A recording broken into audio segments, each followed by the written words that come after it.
Muy bien, estamos de regreso a nuestra edición de noticias y antes de seguir con las informaciones hacemos el alto habitual a esta hora para conversar con la entrevistada del día. Vamos a hablar de salud mental.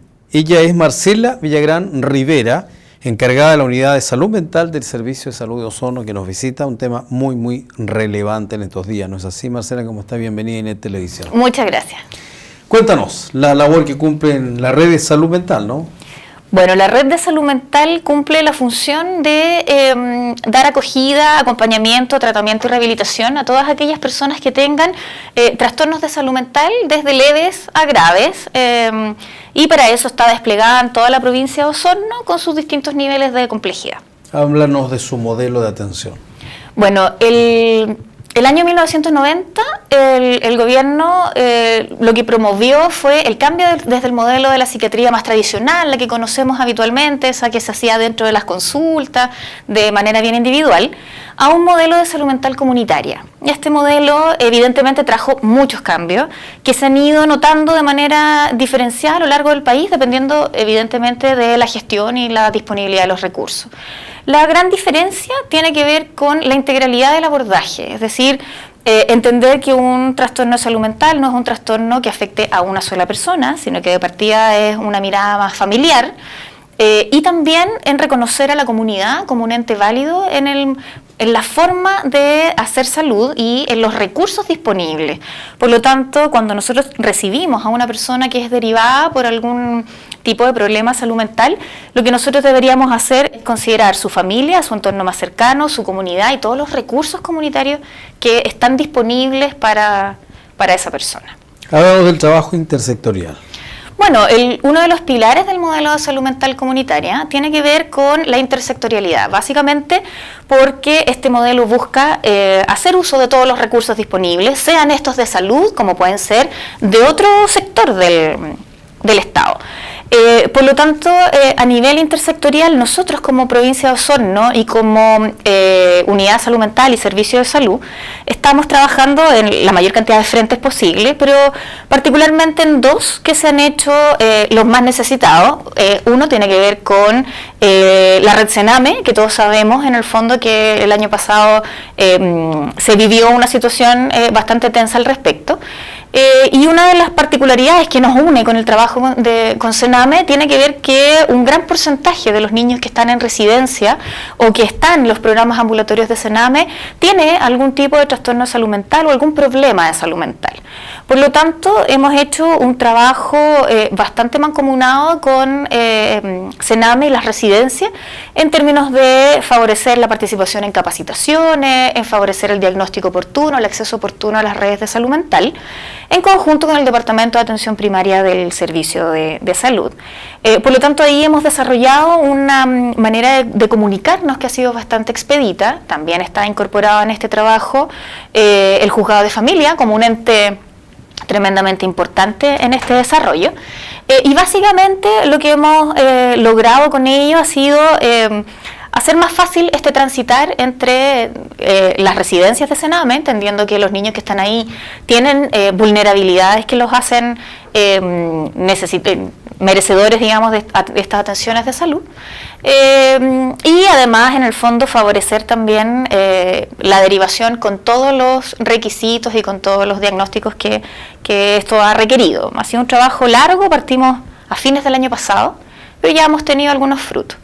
Y por otro lado está el trabajo intersectorial con la red de educación, que es donde nosotros tenemos a la población que más rehuye de los servicios de salud, que son los adolescentes. Cuando uno revisa las estadísticas, uno se encuentra que en realidad la población adolescente es la que menos acude a los establecimientos de salud, no porque no lo requiera, sino porque en el fondo hay barreras generacionales entre los adolescentes y cómo nosotros desarrollamos la salud. Por lo tanto, decidimos enfocarnos en un trabajo a través de programas piloto de salud-educación, que lo que busca es desde algo bastante sencillo, homologar lenguajes. Hablamos todo español, pero la verdad es que tenemos siglas, tenemos mucha diferencia a la hora de entendernos. Y por otro lado, enfocarnos en el trabajo con educación, particularmente en el área de prevención de suicidio, que todos sabemos que Chile es uno de los países en donde la tasa de suicidio adolescente iba en aumento. ¿Es alta? Es alta, es la segunda más alta que más ha aumentado en la OCDE, digamos, después de Corea. Pero a partir del año 2014 la tendencia, se esperaba una tendencia al alza, pero se estacionó. ¿Más en hombres que en mujeres o no? Lo que pasa es que el suicidio, y una de las razones por la que también estoy acá es porque el 10 de septiembre se conmemora el Día Mundial de Prevención de Suicidio. El suicidio es multicausal, multifactorial. Los hombres se suicidan más que las mujeres lo intentan más. Es decir, una mujer que llega a cometer suicidio probablemente haya tenido más intentos previos. Respecto al suicidio hay muchos mitos, esto de que el suicidio es solo para llamar la atención, que si lo dice no lo hace. La verdad es que no es así. Nosotros vamos a tener diversas actividades respecto del Día Mundial de Prevención de Suicidio, porque es una condición que evidentemente a todas las personas que trabajamos en el área de salud mental nos preocupa, porque el suicidio es prevenible. Por lo tanto, esta mirada de que se quería matar, no tengo nada más que hacer, la verdad es que para nosotros no es así, el suicidio se previene. Que la persona que intenta suicidarse una vez, obviamente no lo concreta, sí, en la segunda o la tercera lo va a intentar y lo va a hacer. Siempre se ha dicho eso. Sí. Y usted me habla de que es evitable siempre y cuando tenga un tratamiento, obviamente. Principalmente una buena detección. Ya. La persona que está... El entorno. Por eso que para nosotros en salud mental, la comunidad es especialmente importante. De hecho, el año pasado partimos con una estrategia que se llama Facilitadores Comunitarios, que lo que busca es formar a personas que son reconocidos en sus comunidades en la detección de algunos factores de riesgo. No se le pide que hagan diagnóstico, porque evidentemente para eso se requieren equipos de atención primaria o de especialidad, pero sí los vecinos se conocen entre sí. Entonces, un vecino es la mejor alerta cuando nota que una persona cercana ha cambiado su conducta, cuando lo encuentra extraño, cuando nota que ha dejado de hacer actividades que antes le gustaban. Y para nosotros, ellos nos pueden prender las luces de alerta. ¿Qué le piden ustedes a ese vecino o vecina? Que nos avise a la red de salud. Que se acerquen a ustedes. Que se acerque a nosotros a la red de salud. A propósito de lo que me está diciendo Marcela, puede haber mucha gente, familia que nos están viendo y a lo mejor tienen casos en la familia y estos no han sido cotejados por este tipo de entidades como es la red de salud mental u otros. ¿Existe eso, no? Sí. Que hay familias que tienen a lo mejor por el que irán o por otras cosas. Esta persona no la trata, la mantienen en la casa y solo ellos se encargan, digamos, de atenderla. Eso es bastante común. ¿Es común? Es común, no solo en casos graves. La verdad es que la estigmatización hacia los pacientes que tienen algún problema de salud mental es impresionante. Incluso dentro de la misma red de salud, uno tiende a escuchar como que son los pacientes problemáticos, los que en el fondo como que muchas de las personas rehuyen de atender. Eso es una realidad. 1 de cada 2 consultantes en atención primaria tiene algún problema de salud mental. Puede que consulte por otra cosa, puede que tengamos pacientes que consultan muchas veces por un dolor de estómago o por un dolor de pecho, cuando en realidad lo que está a la base es un problema de salud mental. Entonces la estigmatización hace que uno en general tarde mucho en pedir ayuda. Muchas veces hemos escuchado, por ejemplo, cuando una mujer que tiene tasas más altas de depresión está con depresión, es decir, no, es que no quiere hacer las cosas, se puso floja, está mañosa. Y claro, cuando uno está mañoso, cuando uno está floja, no busca ayuda médica. Entonces, en general, el abrirse a la comunidad en temáticas de salud mental, en instancias como esta, a nosotros nos ayuda a ir bajando la estigmatización hacia nuestros usuarios. Pero tiene que empezar por la familia, o ahí cabe el llamado del vecino que hacía. Ahí caben todos los llamados. ¿Ya? Ahí caben todos los llamados. Hemos tenido en el fondo familias muy preocupadas por su familiar, pero también tenemos familias agotadas por la situación. Entonces, en ese instante, nosotros en el fondo tenemos que estudiar aquello que se llama sobrecarga del cuidador y que tiene que ver con cómo a la familia le impacta el trastorno de salud mental de la persona con la que vive. Frente a eso, la puerta para nosotros de entrada para hacer el diagnóstico de los trastornos de salud mental siempre es atención primaria, los CEFAM, los consultorios en el fondo. Ahí se trata el 80% de los problemas de salud mental. Es decir, el 80% de las personas que tienen un trastorno de salud mental debería encontrar respuesta en los CEFAM. O ahí se detecta y se envían a... Y el otro 20% restante es aquel que, teniendo un trastorno de salud mental grave, tiene que ser derivado desde atención primaria a alguno de los centros de salud mental comunitaria que tenemos en la comuna de Osorno, que son 2. Me hablabas que el suicidio es evitable. El problema de salud mental, hay algunos pacientes que son sumamente violentos, ¿no?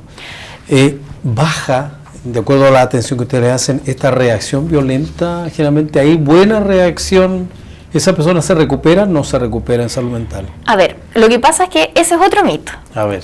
Ese es otro mito, porque cuando uno ha hecho estudios respecto del tema de la agresividad o de la agresión en los pacientes con salud mental, la verdad es que la tasa de agresividad o de agresión que hacen los pacientes o que cometen los pacientes de salud mental contra un otro es mucho más baja que la tasa que comete una persona que no tiene trastorno de salud mental. ¿Cuál es la diferencia? La diferencia es que la estigmatización nos ha hecho que los pacientes de salud mental cuando agreden salen en los medios. Entonces, paciente con esquizofrenia, o peor, esquizofrénico, agrede a... Y eso queda en la gente. Yeah. Pero la verdad es que los estudios nos muestran que es mucho más frecuente el paciente de salud mental agredido que agresor. Entonces, ahora, si bien existen, claro, con los tratamientos adecuados, y en eso volvemos a que la familia y la comunidad es súper relevante, con los tratamientos adecuados, que muchas veces tiene que ver con tratamiento mensual, muchos de esos casos que pueden ser crónicos, este tratamiento es de por vida, por lo tanto, los equipos de salud requieren también el compromiso y el apoyo familiar para poder asegurar que el tratamiento se mantenga como lo han planteado los equipos. ¿Por qué agrede el enfermo de salud mental? Para desmitificar un poco también el tema de las agresiones. Efectivamente existen momentos en los cuales las personas con un trastorno de salud mental se tornan más agresivas. No es un comportamiento habitual, no es permanente en el tiempo, pero en general hay investigaciones que nos dicen que más que agredir, los pacientes de salud mental son agredidos, son más víctimas que victimarios. Y por otro lado también tiene que ver con la estigmatización que hacen de nuestros usuarios, los medios de comunicación, vemos en los diarios. Yo siempre recuerdo una anécdota, que paciente psiquiátrico quema hospital. Cuando uno leía la noticia, la verdad es que había intentado quemar un colchón, que no es lo mismo que el titular de paciente psiquiátrico quema hospital. Entonces, en general, se tienden a agrandar situaciones en donde ha participado un paciente nuestro, digamos, pero en general son más víctimas que victimarios, más agredidos que agresores. ¿Y qué cosas agreden a un paciente mental, por ejemplo? Bueno, son diferentes situaciones en general. Muchos de las personas que agreden están en el fondo atravesando una condición de agitación psicomotora en donde efectivamente están más agresivos. Pero por otro lado también hay circunstancias en donde hay, por ejemplo, algún tipo de trastorno paranoide o algún tipo de trastorno paranoide de la personalidad que sumado a un descontrol de impulsos puede generar una respuesta agresiva. Pero la verdad es que es muy variable, depende de paciente a paciente y de persona a persona, digamos, y también del tratamiento que se esté llevando con ellos. Y ante eso, entonces, es muy importante lo que decías antes respecto de el vecino, la vecina, gente más cercana a la familia que pueda, digamos, dar a conocer que hay un paciente con estos problemas y que sea asistido, porque muchas veces las familias, por la estigmatización, a veces no los llevan a estos centros. Efectivamente, la estigmatización produce dos cosas. Uno, detiene bastante la consulta, se demoran las personas en querer consultar. Y por otro lado, tiene también un fenómeno que se conoce como sobrecarga al cuidador y que tiene que ver con que muchas veces es la familia el único sostén que tienen estos usuarios. Entonces ellos se ven sobrecargados porque evidentemente que un trastorno de salud mental que llega a una descompensación evidentemente genera en la familia una respuesta. Y la comunidad para nosotros es vital no solo en la detección de los casos, sino que también en la promoción de factores protectores, donde la asociatividad es uno de ellos. ¿Qué dicen las estadísticas en general? Bueno, en general las estadísticas hablan de alrededor de 11.000 usuarios ingresados a programas de salud mental en atención primaria. Estos son los casos leves a moderados y algunos casos graves que también se tratan en atención primaria. En general en APS se resuelve el 80% de la demanda. Y el otro 20% que tiene que ver con trastornos de especialidad. En el fondo para este gobierno ha sido vital el implementar más centros de tratamiento.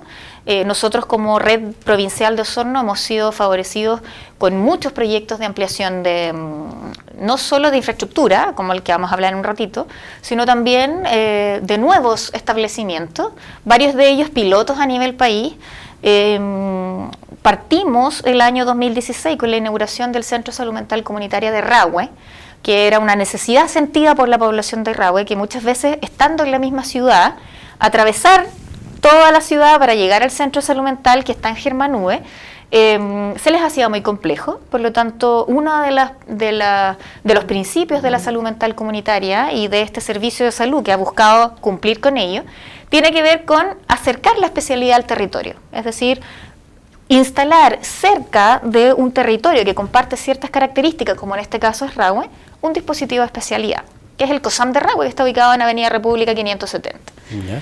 Partimos por ahí el año 2016, esto fue en abril, en septiembre inauguramos el Centro Cumelén, que es un centro de apoyo integral a personas con demencia, que está ubicado en calle Cochrane, al llegar a Barros Arana. Tenemos ahí un dispositivo de rehabilitación de adulto mayor con demencia, que era una gran deuda que tenía en el fondo el sector con los adultos mayores. Nosotros tenemos una comunidad osornina de adultos mayores muy organizada, y este centro viene en el fondo a trabajar con una población que en general no estaba siendo correctamente abordada. Este año vamos a instalar también un plan piloto de atención de demencia en atención primaria, para lo cual hemos trabajado con la municipalidad y con el Departamento de Salud de la municipalidad fuertemente, y ahora también en la temática de demencia, que todos sabemos que Chile es un país envejecido y que todos vamos para allá. La idea es prepararnos con tiempo, y el Servicio de Salud va a inaugurar una de las 3 unidades de memoria para el país, que esperamos tenerla en el fondo pronto. Ya salió hace poco en el Diario Austral, tuvimos ahí un bonito reportaje al respecto, que viene a complementar también el diagnóstico. Tenemos, por ejemplo, dispositivos de rehabilitación, algunos no muy conocidos por la población, pero que es bueno que sepan. El Centro de Rehabilitación Nehuen, que está ubicado en las mismas dependencias del Centro Cumelén del adulto mayor, que busca rehabilitar, es decir, cuando las personas tienen un trastorno de salud mental que ya está compensado desde el punto de vista del equipo, puede tener algunas opciones de rehabilitación en este centro. Y uno que también es bastante conocido, que es el Centro de Recuperación Amore, que está ubicado en Rahue Alto, que en el fondo ellos también buscan desde una perspectiva más moderna en la rehabilitación, el reinsertar a los usuarios compensados en la comunidad. De hecho, acá el director de servicios fue enfático en pedirme que lo diga. Con la nueva ley de discapacidad se está promoviendo que el 1% de las plantas de distintos servicios tengan contratadas personas con algún tipo de discapacidad. El Servicio de Salud, siguiendo esta línea en el fondo de preocuparse por las temáticas de salud mental, ha definido que la contratación va a ser de personas con discapacidad mental, en el fondo discapacidad intelectual o psíquica, que para nosotros es en el fondo un orgullo, porque es un hecho concreto, que se viene a sumar a todo esto que yo les he contado, que hace que Osorno esté siendo bien reconocido a nivel país en el tema de la salud mental. Y con una futura construcción que ustedes esperan, en el mismo lugar donde ya está el centro ahí en Germanúe. En Germanúe. ¿No? Este es también uno de los pocos proyectos que ha sido aprobado por un gobierno regional para salud mental. Ya. ¿En qué consiste? Este es el proyecto de reposición del COSAM Oriente. Aquí yo lo muestro. Sí, este se ve muy bien. Es un proyecto que tiene RS por parte del gobierno regional, que va a estar ubicado tal cual como usted dice en el mismo terreno que actualmente está el Centro de Salud Mental, que busca beneficiar alrededor de los 1.200, 1.300 usuarios que están en control, que estamos a la espera efectivamente de que obtengan los recursos para iniciar obras civiles, ojalá a la brevedad, porque ya ha cumplido con todas las etapas, su diseño está listo. ¿Y cuáles son sus características de la construcción? Es una construcción moderna, bastante integradora, se hizo de manera participativa con los profesionales que trabajan. en el centro. Es una estructura de un piso, muy luminosa, con áreas verdes en el fondo. ¿El lugar es un espacio adecuado? Es un espacio ¿Sí? muy adecuado, Ya. porque está diseñado y pensado desde las necesidades de los usuarios.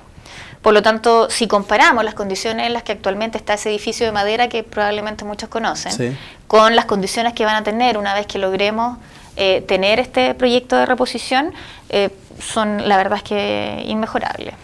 Marcela, queremos agradecerle que haya estado con nosotros. No sé si al final quieres hacer algún llamado a la comunidad.